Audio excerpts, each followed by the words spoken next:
Et on se retrouve pour notre rubrique C'est mon histoire. Aujourd'hui, j'ai le grand privilège d'avoir avec moi le pasteur Christian Cady. Bonjour pasteur Christian, ça va bien?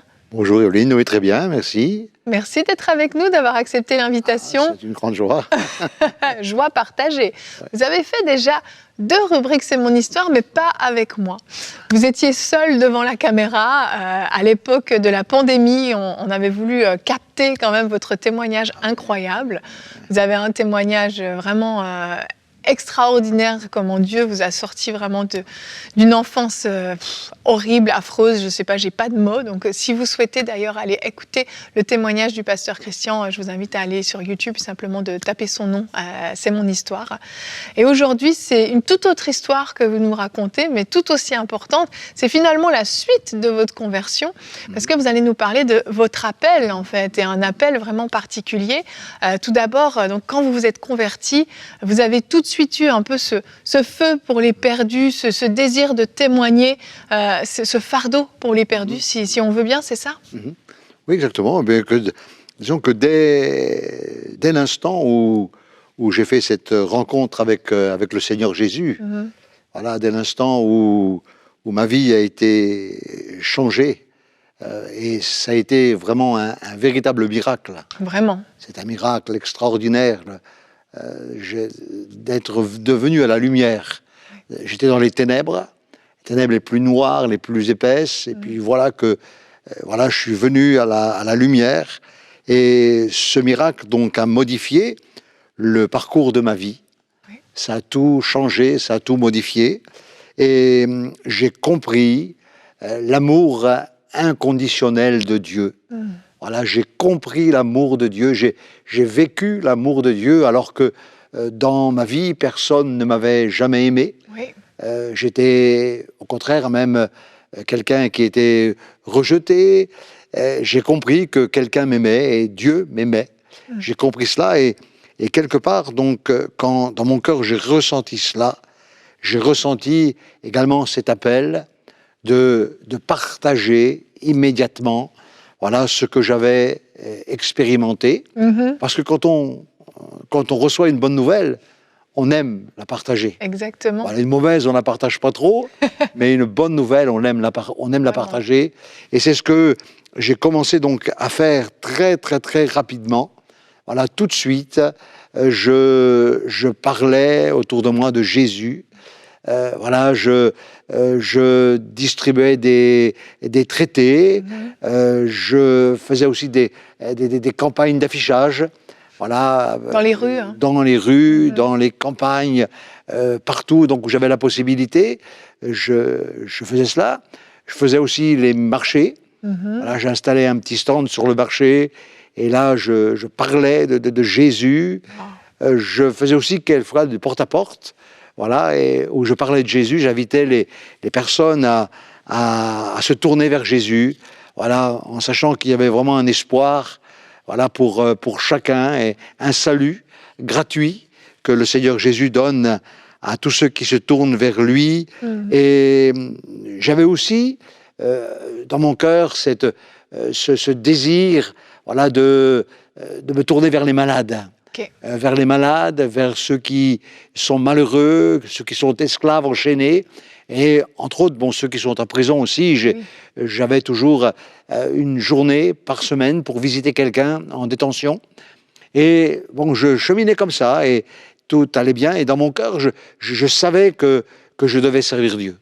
Voilà, je savais que je devais le servir, mais comment le servir? Moi, j'avais aucune connaissance biblique, aucune connaissance évangélique. Oui, de l'Église même. De l'Église, voilà. Vous ne connaissiez pas. Non, je ne savais pas tout ça. Donc, et puis, le pasteur, voilà, qui m'a suivi, et qui m'a même très, très bien suivi, avec beaucoup d'amour, beaucoup de fermeté aussi, et beaucoup d'amour.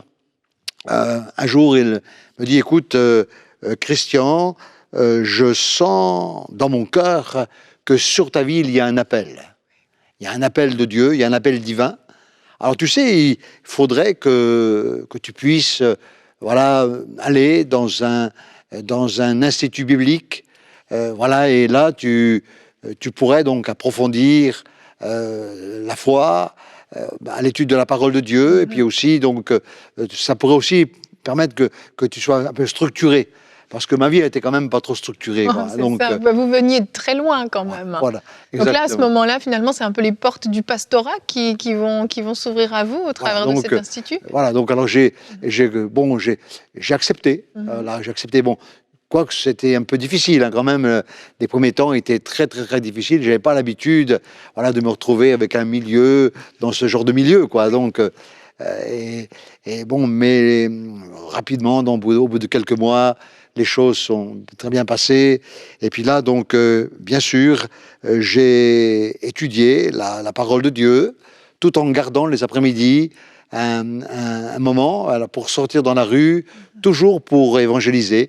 Cet appel donc, de l'évangélisation était fort sur mon cœur.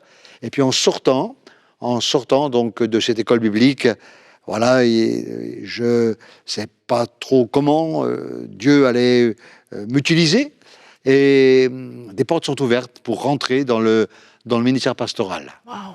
Voilà, donc, alors, c'était nouveau pour vous quand même. C'était nouveau. Alors j'ai commencé, donc bien sûr en tant que pasteur stagiaire, voilà, dans mon mouvement d'église. Oui. Et là, donc, en tant que pasteur stagiaire, bien sûr, je prêchais toujours l'évangile, et j'ai eu aussi la charge d'une église, voilà, en faisant toujours beaucoup d'évangélisation. C'est ça, vous êtes un évangéliste plus qu'un pasteur, même si vous êtes un bon berger, mais votre cœur, ça a toujours été l'évangélisation. Et donc vous avez été pasteur comme ça dans plusieurs églises. Oui, trois églises. Trois églises, c'est ça, qu'à chaque fois vous preniez des églises qui étaient toutes petites, qui étaient peut-être un peu mal en point, puis vous reveniez, vous gagniez des âmes, vous nourrissiez cette église. Fait grandir l'église. Voilà. Au travers de l'évangélisation, et puis Dieu, dans sa grande bonté, il m'a utilisé, voilà, il s'est servi de moi, quoi. Voilà, et je me suis mis à son service, et puis voilà, il s'est servi de moi pour gagner des âmes, voilà, pour prier aussi pour les malades. Voilà, comme le dit Jésus, aller par tout le monde, prêcher la bonne nouvelle et prier pour les malades en leur posant les mains. Voilà, et le Seigneur travaillait avec moi. Voilà, il était avec moi, il confirmait sa parole, voilà, par des conversions, par des guérisons, par des délivrances aussi de jeunes toxicomanes, drogués, voilà, où j'ai prié aussi beaucoup pour ça. Vous avez toujours eu un cœur quand même pour ceux qui sont vraiment perdus, malheureux, qui souffrent. Vous êtes allé dans les hôpitaux et dans les prisons assez rapidement aussi dans votre ministère, dans cet appel. Comment ça s'est passé, ça ? Et dans les bas-fonds aussi, les endroits où les gens sont les plus désespérés, absolument, finalement. Absolument. C'est ce cœur-là que vous avez. Absolument. Donc j'ai servi Dieu comme ça, voilà. Et puis Dieu, il m'accompagnait, voilà. Dieu m'accompagnait. Et Dieu, dans son immense bonté, à un moment donné, voilà, de ma vie, alors que j'ai toujours fait vraiment le ministère d'évangéliste. J'ai travaillé aussi dans ce qu'on appelle la mission intérieure. Oui. Voilà, et là, j'étais souvent invité par les différents pasteurs, par les pasteurs, par les églises. Oui, dans le milieu des assemblées de Dieu. C'est ça, voilà, dans le milieu des assemblées de Dieu. Hein. Oui. J'ai fait beaucoup de campagnes d'évangélisation, voilà, du samedi, du jeudi au dimanche, ou du dimanche au mardi, ou toute la semaine complète. Voilà, où tous les jours, il y avait une réunion d'évangélisation. Et puis Dieu, dans sa bonté, il travaillait toujours avec moi, il confirmait. Exactement. Et puis donc, il y a à peu près une douzaine d'années, j'ai eu l'occasion, là, j'ai entendu dire qu'il y avait une possibilité donc, de rentrer par le biais de la Fédération protestante dans l'aumônerie des prisons. Oui. Et donc, j'ai fait ma demande, et puis donc, ma demande a été acceptée. Et là, je suis rentré donc carrément dans l'aumônerie des prisons.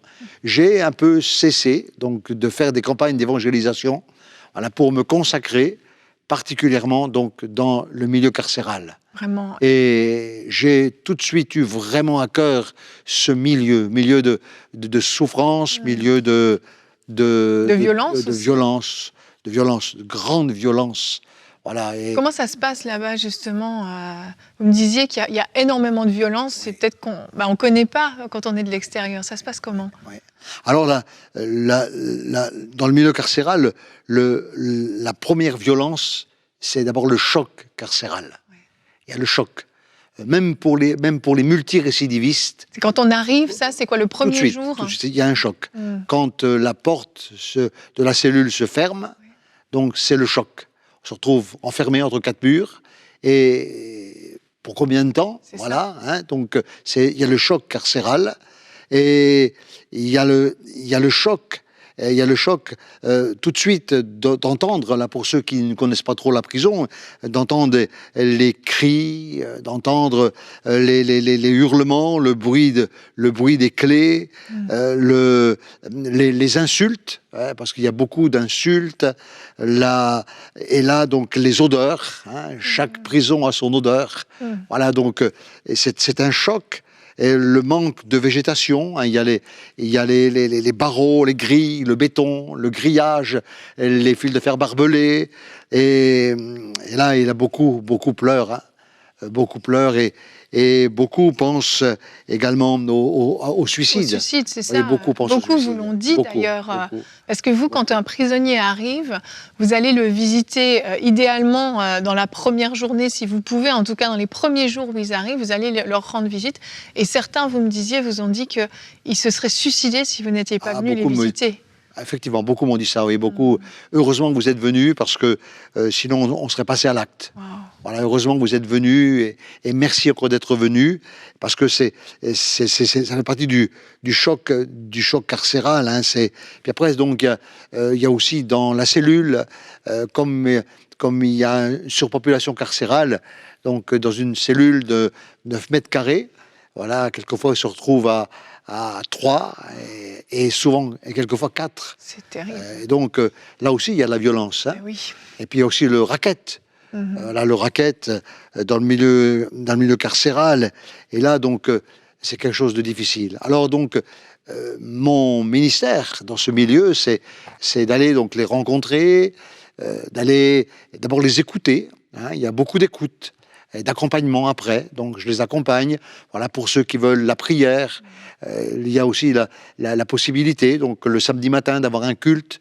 On a un temps de culte tous les samedis matins, vous faites un culte dans la prison. Le samedi matin, on fait le culte. Ouais, c'est incroyable. Et les détenus viennent assister à ce culte de leur plein gré. C'est pas une obligation. Oui, c'est eux qui demandent. Oui. Je leur dis qu'il y a un culte, et c'est eux qui demandent. Alors je me tourne bien sûr vers l'administration pénitentiaire, parce que c'est eux qui détiennent tout, et je fais l'inscription auprès de l'administration pénitentiaire.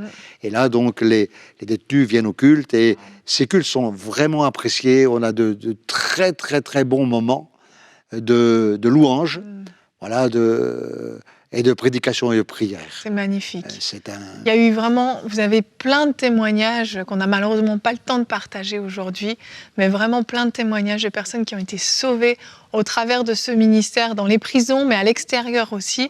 Pas de doute, vous avez vraiment un appel d'évangéliste, et aujourd'hui encore, vous servez à temps plein, 7 jours sur 7, vous êtes au service des perdus. Pasteur Christian, merci beaucoup pour l'honneur, le privilège. En fait, on devrait vous appeler évangéliste Christian, ce serait vraiment plus adapté. Merci d'être venu dans la rubrique C'est mon histoire. Ouais. Merci.